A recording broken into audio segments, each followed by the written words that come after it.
नमस्कार दोस्तों, एक बार फिर स्वागत है आपके अपने YouTube चैनल मिशन एजुकेशन के इस ऑनलाइन प्लेटफॉर्म पे। आज हम बात करने वाले हैं REET second grade, first grade और थर्ड ग्रेड टीचर के लिए जो एग्ज़ाम होने वाला है उसके लिए बहुत महत्वपूर्ण जो प्रश्न है उनकी एक श्रृंखला लेकर आए हैं, जिनमें डेली आपके लिए 5 प्रश्न होंगे जो पूरे सिलेबस को कवर करने वाले जो पहला पेपर, फर्स्ट पेपर जो आपका होगा उसके पूरे पेपर को कवर करने वाले हैं। यानी डेली हम 5 प्रश्न उनमें से आपके लिए लेकर आए हैं और ये प्रश्न आपके लिए बहुत महत्वपूर्ण है, बहुत महत्वपूर्ण ये कहिए कि बहुत उपयोगी, क्योंकि हो सकता है कि एग्जाम में इन्हीं में से बहुत सारे प्रश्न आपको जैसे देखने को मिले। इनमें जो प्रश्न होंगे वो कहाँ से होंगे मैं आपको बता दूं। वो प्रश्न जो पिछले 5 साल के जो पेपर हुए हैं, 5 जो वैकेंसियों के जो पेपर कंप्लीट हुए हैं, उनमें से हम डेली 5 क्वेश्चन आपके लिए लेकर आएंगे जो पूरे आपके सिलेबस को कवर करेंगे। ठीक है, तो बात करें पहले प्रश्न की, तो पहला प्रश्न क्या है?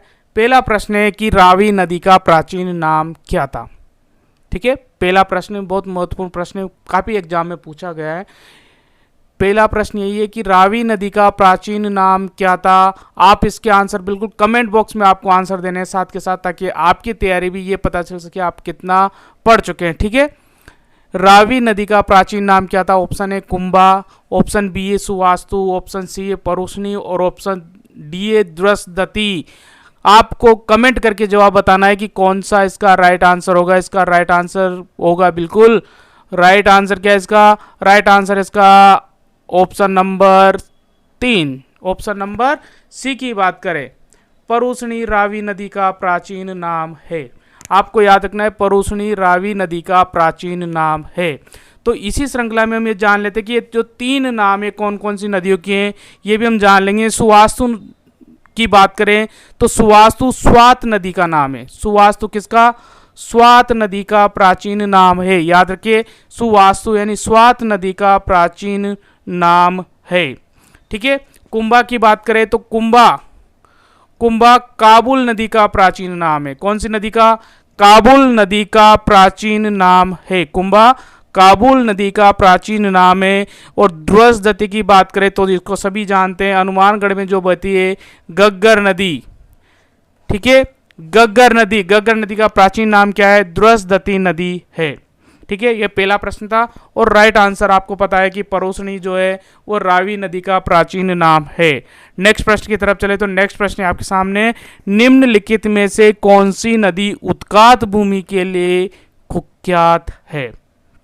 एक बार प्रश्न फिर पढ़ लीजिए, निम्नलिखित में से कौन सी नदी उत्कात भूमि के लिए कुख्यात है? Option A Chambal, option B Godavari, option C Krishna और ऑप्शन डी तुंगभद्रा। आपको आंसर बिल्कुल कमेंट करके देना है, कमेंट करके आपको बता देना है कि इसका राइट आंसर क्या होगा। ठीक है, फटाफट से 5 कमेंट कर दीजिए कि इसका राइट आंसर क्या होगा। बिल्कुल राइट आंसर होगा इसका ऑप्शन नंबर ए, चंबल नदी उत्खात भूमि के लिए कुख्यात है। क्यों है चंबल नदी उत्खात भूमि के निर्माण के लिए कुख्यात है? क्योंकि यहाँ पर क्षैतिज अपरदन के कारण कटाव होता है और कटाव होने के कारण बहुत बड़े बियर्डों का निर्माण हो चुका है। उन बियर्डों की बात करें तो चंबल नदी में सर्वाधिक बियर्ड पाए जाते हैं। कौन सी नदी में? चंबल नदी में सर्वाधिक बियर्ड पाए जाते हैं। और जो ये बियर्ड है ये डकैतों की शरण स्थली के नाम से भी जाने जाते हैं। ठीक है, क्यों होता है? नदियों के क्षैतिज अपरदन के कारण इनका निर्माण होता है। किनका? उत्कात भूमि यानी बियर्डों का निर्माण होता है। याद रखिए, ये डाकुओं के लिए शरण स्थली है। क्या है? शरण स्थली है, यानी डाकुओं की शरण स्थली के लिए प्रसिद्ध है। चंबल नदी के जो बियर्ड है वो डाकुओं की शरण स्थली के लिए प्रसिद्ध है। ठीक है, नेक्स्ट प्रश्न की बात करें तो नेक्स्ट प्रश्न है आपके सामने। नेक्स्ट प्रश्न है प्रश्न नंबर 3, गग्गर का मैदान अवस्थित है। आपको बताना है कि गग्गर का जो मैदान है वह कौन से जिलों में है।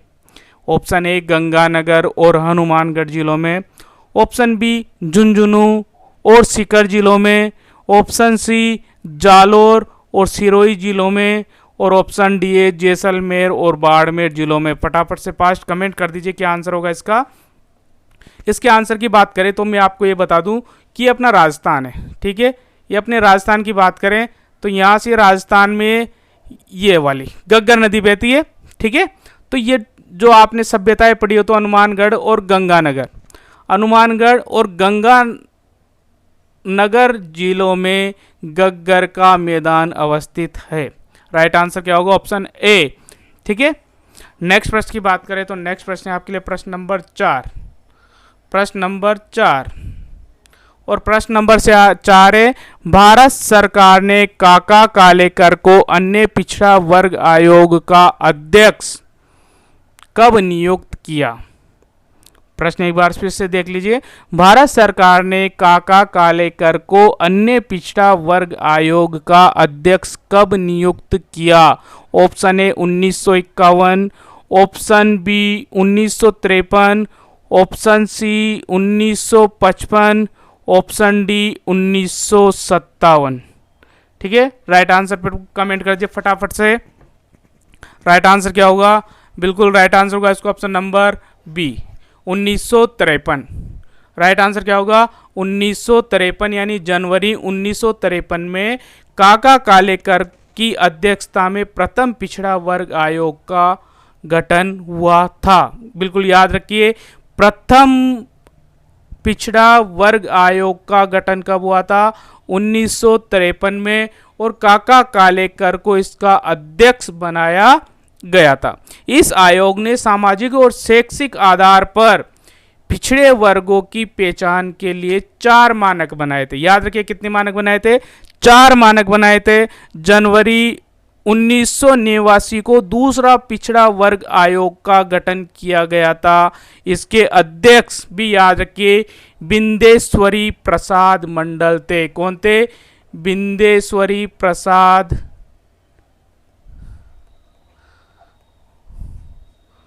प्रसाद मंडल, याद रखिए। ठीक है, पहले पिछड़ा वर्ग आयोग के अध्यक्ष कौन थे? तो काका कालेकर थे। दूसरा जो पिछड़ा वर्ग आयोग का गठन किया गया उसके अध्यक्ष थे बिंदेश्वरी प्रसाद मंडल थे। ठीक है, याद रखिए बिल्कुल। नेक्स्ट प्रश्न की बात करें तो नेक्स्ट प्रश्न है आपके सामने प्रश्न नंबर 5, और प्रश्न नंबर 5 है दिरहम क्या है? दिरहम क्या है? दिरहम की बात करें तो ऑप्शन ए सोने के सिक्के, ऑप्शन बी चमड़े का सिक्का, ऑप्शन सी चांदी का सिक्का, और ऑप्शन डी है मिश्रित धातु का सिक्का। ठीक है, दिरहम क्या है? एक पारिभाषिक शब्दावली की बात करें तो दिरहम क्या है? सोने का सिक्का, चमड़े का सिक्का, चांदी का सिक्का या मिश्रित धातु का सिक्का? फटाफट से कमेंट कर दीजिए आंसर क्या होगा इसका राइट आंसर। ठीक है, राइट आंसर क्या होगा इसका? ठीक है, बात करें राइट आंसर होगा इसका ऑप्शन नंबर सी चांदी का सिक्का। दिरहम क्या है? चांदी का सिक्का। प्रारंभ में दिल्ली सल्तनत ने भारत में प्रचलित सिक्कों को अपनाया। ठीक है, इसलिए मोहम्मद गोरी के सिक्कों पर उनका नाम तथा दूसरी ओर देवी लक्ष्मी की आकृति अंकित मिलती है। इल्तुतमिश पहला तुर्क सुल्तान था जिसने शुद्ध अरबी सिक्के, चांदी या टका तथा तांबे का सिक्का जीतल चलाया। ठीक है ना, और ये दोनों क्या कहलाए? ये दिरहम कहलाए थे। दिरहम सोने, ऑप्शन आ जाए चांदी प्लस तांबा। चांदी भी बात करें, तांबे का सिक्का, दोनों क्या कहलाते थे? दिरहम कहलाते थे। ठीक है, ये आज के 5 प्रश्न थे जो आपको याद होने चाहिए। और लास्ट प्रश्न की बात करें, एक प्रश्न जो आपके लिए वो आपको बिल्कुल कमेंट करके देना है कि इसका आंसर क्या होगा। ये मैं आपको नहीं बताने वाला, आपको इसका आंसर स्वयं बताना है, कमेंट करके बताना है। ठीक है, प्रश्न क्या है? प्रश्न की बात करें तो प्रश्न है सम्राट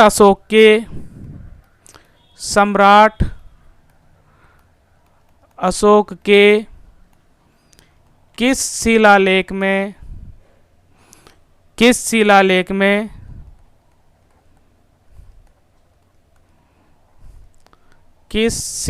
में पड़ोसी देशों का वर्णन है? पड़ोसी देशों का वर्णन है, आपको बताना है। ऑप्शन इस प्रकार से, ऑप्शन ए प्रथम, ऑप्शन बी पंचम, ऑप्शन सी अष्टम और ऑप्शन डी है 13वां। आपको बताना है कि कौन से शिलालेख में पड़ोसी देशों का वर्णन है। अशोक का कौन सा शिलालेख है जिसमें पड़ोसी देशों का वर्णन है? ऑप्शन आपके सामने, प्रथम, ऑप्शन बी पंचम, ऑप्शन सी अष्टम और ऑप्शन डी है 13वां। आपको राइट आंसर कमेंट करके कमेंट बॉक्स में बताना है।